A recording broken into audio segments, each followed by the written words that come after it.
Excellencies, distinguished guests, ladies and gentlemen, today seems to be a day of speeches. Just a while ago, we watched President Xi and Prime Minister May speak. And there I am with my words. Perhaps an overdose for the intellectuals present here and a problem of plenty for the 24/7 media.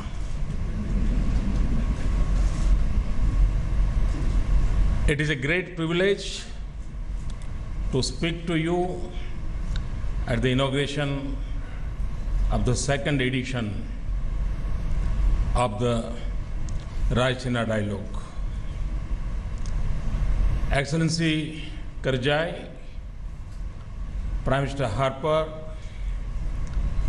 Prime Minister Kevin Rudd, it is a pleasure to see you in Delhi.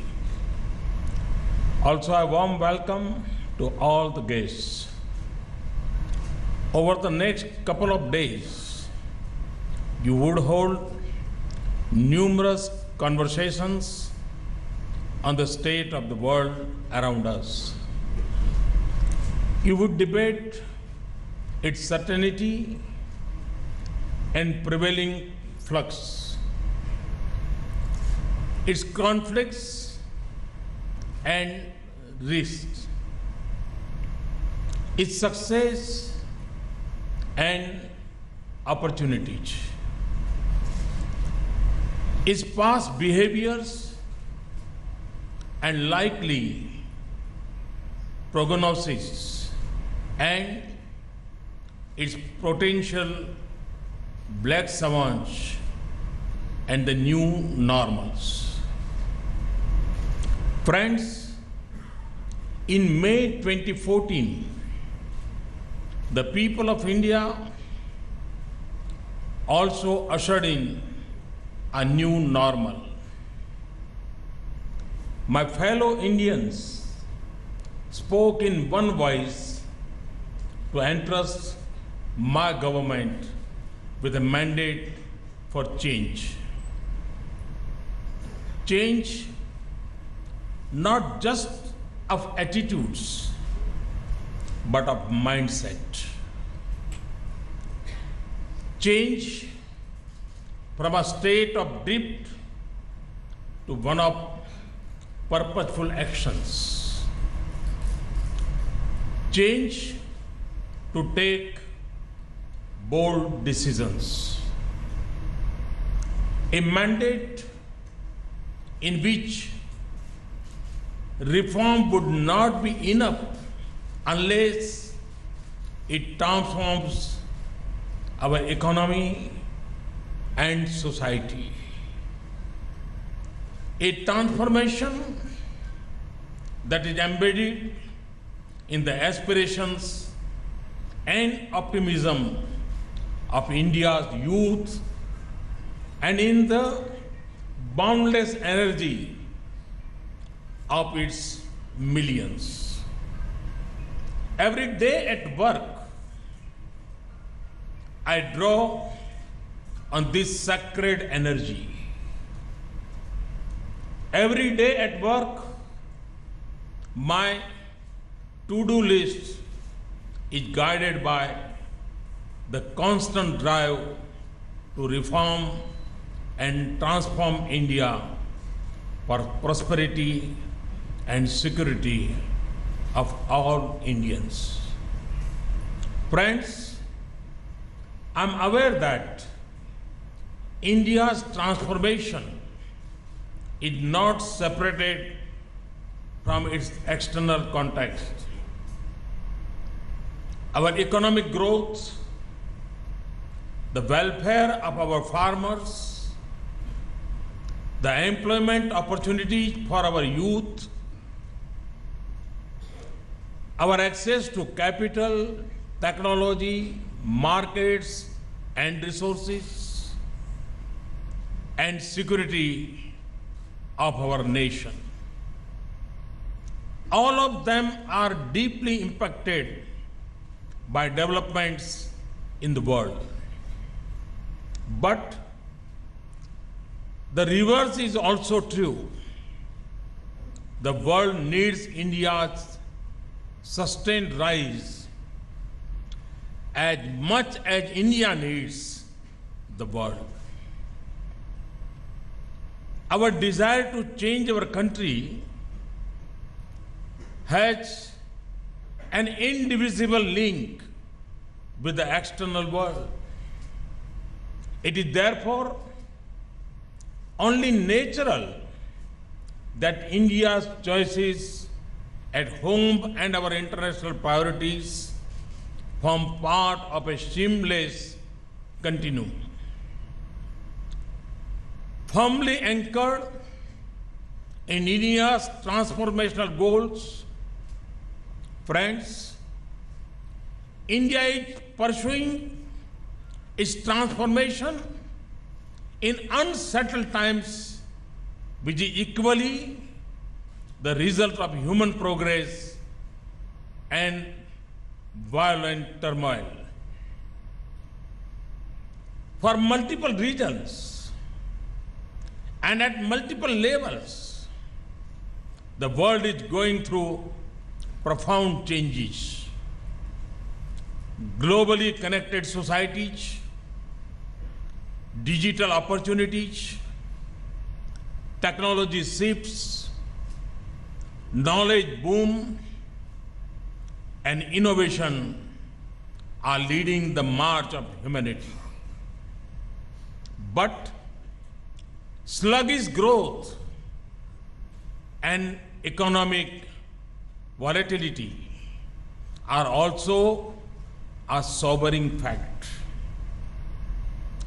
Physical borders may be less relevant in this age of bits and bytes, but wars within nations, a sentiment against trade and migration, and rising parochial and protectionist attitude across the globe are also in stark evidence.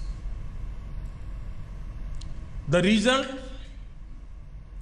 globalization gains are at risk and economic gains are no longer easy to come by.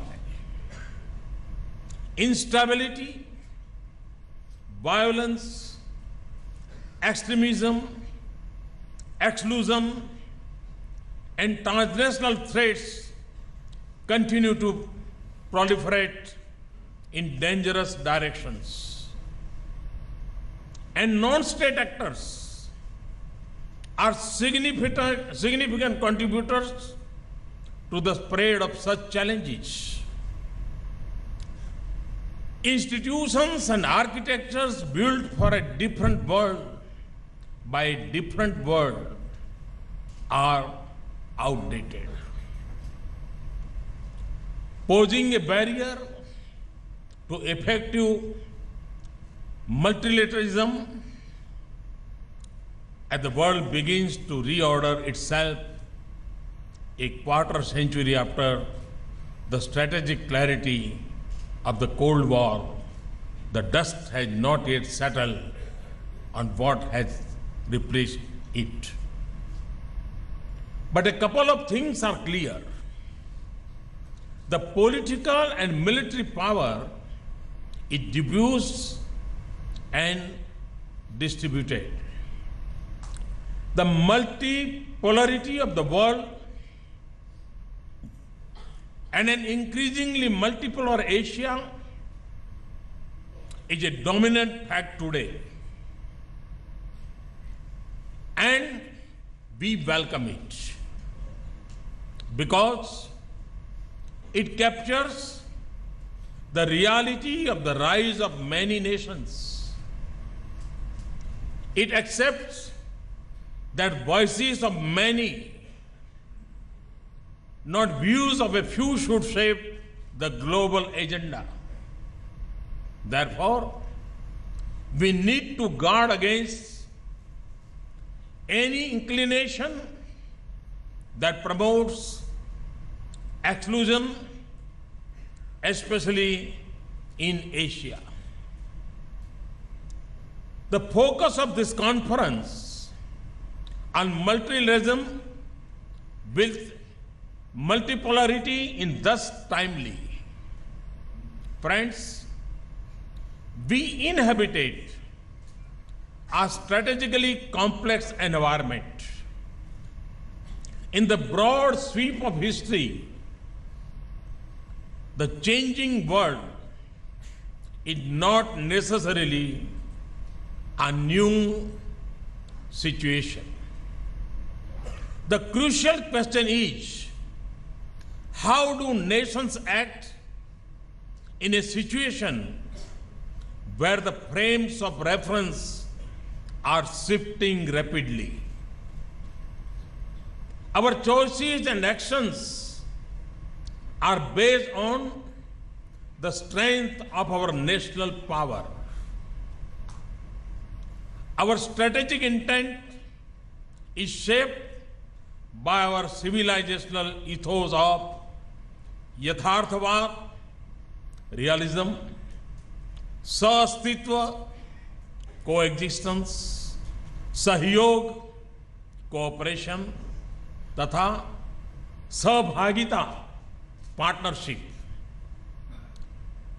This finds expression in a clear and responsible articulation of our national interests. The prosperity of Indians, both at home and abroad, and security of our citizens are of paramount importance. But self-interest alone is neither in our culture nor in our behavior. Our actions and aspirations, capacities and human capital, democracy and demography, and strength and success will continue to be an anchor for all-round regional and global progress. Our economic and political rise represents a regional and global opportunity of great significance. It is a force for peace, a factor for stability, an engine for regional and global prosperity. For my government, this has meant a path of international engagement focused on rebuilding connectivity, restoring bridges, and rejoining India with our immediate and extended geographies. Shaping relationships, network with India's economic priorities. Making India a human resource to be reckoned with by connecting our talented youth to global needs and opportunities. Building development partnerships that extend from the islands of the Indian Ocean and Pacific to the islands of the Caribbean and from the great continents of Africa to the Americas. Creating Indian narratives on global challenges, helping reconfigure, reinvigorate, and rebuild global institutions and organizations. Parading the benefits of India's civilizational legacies, including yoga and Ayurveda, as a global good. Transformation, therefore, is not just a domestic focus. It encompasses our global agenda. For me, Sabka Saath, Sabka Vikas is not just a vision for India. It is a belief for the whole world. And it manifests itself in several layers, multiple themes, and different geographies. Let me turn to those that are closest to us in terms of geography and shared interests. We have seen a major shift towards our neighbors captured in our determined neighborhood first approach. The people of South Asia are joined by blood, shared history, culture, and aspirations. The optimism of its youth seeks change, opportunities, progress, and prosperity. A thriving, well-connected, and integrated neighborhood is my dream.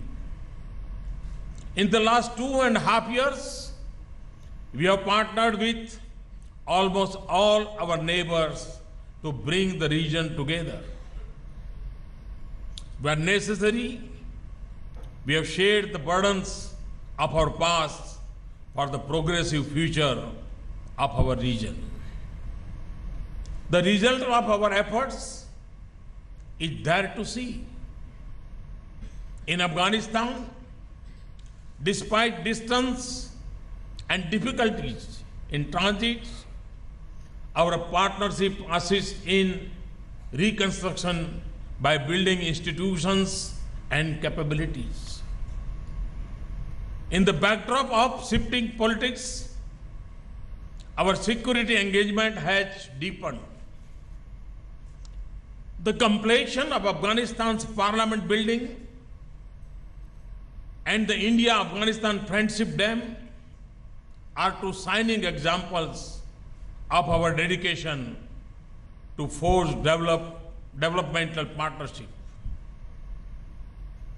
With Bangladesh, we have achieved greater convergence and political understanding through connectivity and infrastructure projects, and significantly the settlement of the land and maritime boundaries. In Nepal, Sri Lanka, Bhutan, and Maldives, our overall engagement in infrastructure, connectivity, energy, and development projects is a source of progress and stability in the region. My vision for our neighborhood puts a premium on peaceful and harmonious ties with entire South Asia.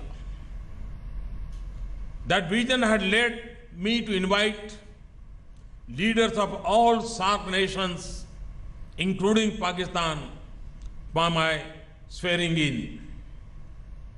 For this vision, I had also traveled to Lahore. But India alone cannot walk the path of peace. It also has to be Pakistan's journey to make. Pakistan must walk away from terror if it wants to work towards dialogue with India. Ladies and gentlemen, further west, we have redefined in a short span of time, and despite uncertainty and conflict, our partnership with Gulf and West Asia, including Saudi Arabia, UAE, Qatar, and Iran. Next week, I will have the pleasure to host His Highness, the Crown Prince of Abu Dhabi, as the chief guest at India's Republic Day. We have not just focus on changing the perception. We have also changed the reality of our ties. This has helped us protect and promote our security interests, nurture strong economic and energy ties, and advance the material and social welfare of around 8 million Indians. In Central Asia too, we have built our ties on the edifice of shared history and culture to unlock vistas of prosperous partnership. Our membership of the Shanghai Cooperation Organization provides a strong institutional link to our engagement with Central Asian nations. We have invested in all-round prosperity of our Central Asian brothers and sisters and have brought about a successful reset to long-standing relationship in that region. To our east, our engagement with Southeast Asia is at the center of our Act East policy. We have built a close engagement with the institutional structures in the region, such as the East Asia Summit.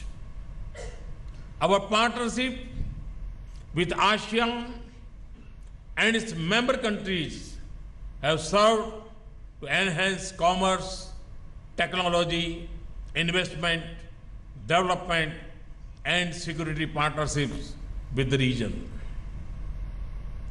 It has also advanced our broad strategic interests and stability in the region. In our engagement with China, as President Xi and I agreed, we have sought to tap the vast area of commercial and business opportunities in the relationship. I see the development of India and China as an unprecedented opportunity for our two countries and for the whole world. At the same time, it is not unnatural for two large neighboring powers to have some differences. In the management of our relationship and for peace and progress in the region, both our countries need to show sensitivity and respect for each other's core concerns and interests.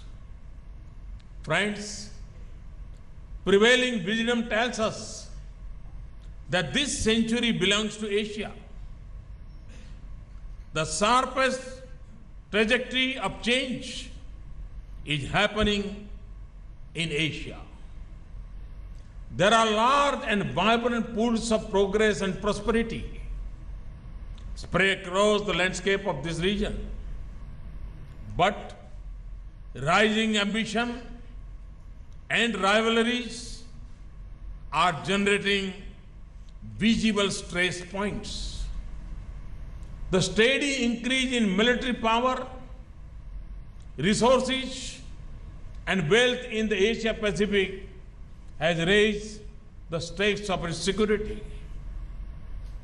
Therefore, the security architecture in the region must be open, transparent, balanced, and inclusive, and promote dialogue and predictable behavior rooted in international norms and respect for sovereignty. Friends, over the past 2.5 years, we have given a strong momentum to our engagement with the United States, Russia, Japan, and other major global powers. With them, we not only share a desire to cooperate. We also hold converging views on opportunities and challenges that face us. These partnerships are a good fit with India's economic priorities and defense and security. With the United States, our actions have brought speed, substance, and strength to the entire spectrum of engagement. In my conversation with President-elect Donald Trump, we agreed to keep building on these gains in our strategic partnership. Russia is an abiding friend. President Putin and I have held long conversations on the challenges that confront the world today. Our trusted and strategic partnership, especially in the field of defense, has deepened. Our investments in new drivers of our relationship and the emphasis on energy, trade, and science and technology linkages are showing successful results. We also enjoy a truly strategic partnership with Japan, whose contrasts now stretch to all fields of economic activity. Prime Minister Abe and I have spoken of our determination to intensify our cooperation further. With Europe, we have a vision of strong partnership in India's development, especially in knowledge industry and smart urbanization. Friends, India has for decades been at the forefront of sharing our capacities and strengths with fellow developing countries. With our brothers and sisters in Africa, we have further strengthened our ties in the last couple of years and built meaningful development partnership on the solid foundation of decades of traditional friendship and historical links. Today, the footprint of our development partnership stretches all across the globe. Ladies and gentlemen, India has a long history of being a maritime nation. In all directions, our maritime interests are strategic and significant. The arc of influence of Indian Ocean extends well beyond its littoral limits. Our initiatives of Sagar, security and growth for all, in the region is not just limited to safeguarding our mainland and islands. It defines our efforts to deepen economic and security cooperation in our maritime relationships. We know that convergence, cooperation, and collective actions will advance economic activity and peace in our maritime region. We also believe that the primary responsibility for peace, prosperity, and security in the Indian Ocean rests with those who live in this region. Ours is not an exclusive approach, and we aim to bring countries together on the basis of respect for international law. We believe that respecting freedom of navigation and adhering to international norms is essential for peace and economic growth in the larger and interlinked marine geography of the Indo-Pacific. Friends, we appreciate the compelling logic of regional connectivity for peace, progress and prosperity. In our choices and through our actions, we have sought to overcome barriers to our outreach to West and Central Asia and eastward to Asia Pacific. Two clear and successful examples of this are the tripartite agreement with Iran and Afghanistan on Chabahar and our commitment to bring online the international North-South transport corridor. However, equally, connectivity in itself cannot overdrive or undermine the sovereignty of other nations. Only by respecting the sovereignty of countries involved can regional connectivity corridors fulfill their promise and avoid differences and discord. Friends, true to our traditions, we have shouldered the international burden of our commitments. We have led assistance and relief efforts in times of disaster.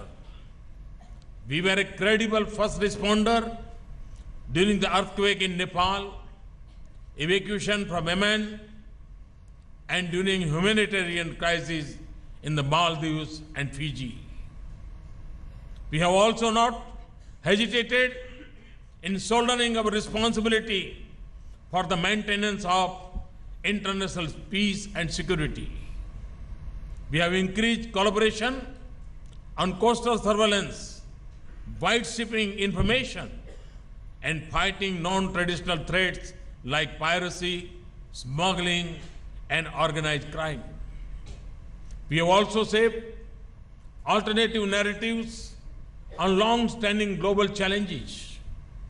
Our strong belief in delinking terrorism from religion and rejecting artificial distinction between now a global talking point. And those in our neighbors who support violence, hatred, and export terror stand isolated and ignored. On the other pressing challenge of global warming, we have moved into a leading role. We have an ambitious agenda and equally aggressive target to generate 175 gigawatts from renewable energy. And we have already made a good start. We have shared our civilizational traditions to promote harmonious living with nature. We also brought the international community together to create an international solar alliance to harness the energy of sun to propel human growth. A high point of our efforts has been the revival of international interest in the cultural and spiritual richness of India's civilizational stream. Today, Buddhism, Yoga, and Ayurveda are recognized as invaluable heritage of humanity as a whole. India will celebrate this common heritage every step of the way as it builds bridges across countries and regions and promotes overall well-being. Ladies and gentlemen, let me say this in conclusion. In connecting with the world, our ancient scriptures have guided us. Rig Veda says, Ano bhadro kritvo yantu vishwataha. Let noble thoughts come to me from all directions. As a society, we have always favored needs of many over the want of one. and preferred partnerships over polarization. We hold the belief that success of one must propel the growth of many. Our task is cut out and our vision is clear. Our journey of transformation begins at home and is strongly supported through our constructive and collaborative partnerships that span the globe. With resolute steps at home and expanding network of reliable friendships abroad, we will grasp the promise of a future that belongs to over 1 billion Indians. And in this endeavor, you will find in India, my friends, a beacon of peace and progress, stability and success, and access and accommodation. Thank you. Thank you very much. Thanks a lot.